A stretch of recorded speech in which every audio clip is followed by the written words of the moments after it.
Republicans continue to keep our promises, and we just, again, from all your questions all week long, will the NDAA pass this week?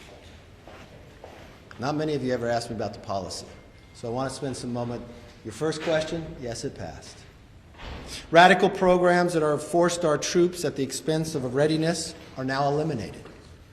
Cutting-edge technology that is essential for the future of this country and to keep freedom around the world in the rise of China and Russia will receive more investment than we've watched in the past. And taxpayers will save more than $40 billion as this bill roots out wasteful spending. The real question that you never asked me that I wish you would: why did the Democrats vote no? Technically, it's a bipartisan vote, but 4 Democrats vote with us. Are the rest of the Democrats against a pay raise for their veterans? Are they against deterring China for a safe future?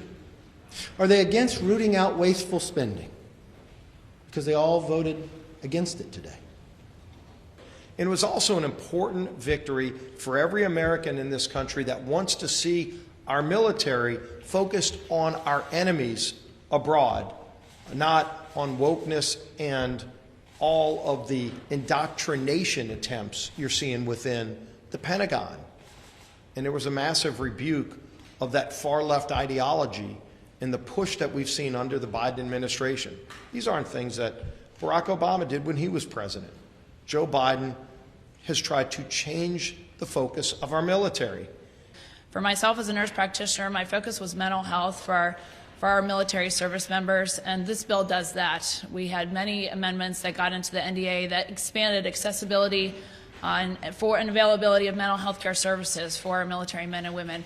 That's so important to us. In addition to the millions of dollars for child care and housing, so many quality of life issues that we've neglected over the past few years that we need to continue to focus on.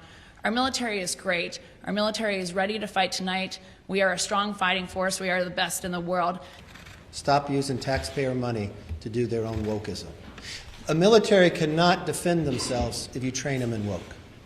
We don't want Disneyland to train our military. We want our men and women in the military to have every defense possible, and that's what our bill does.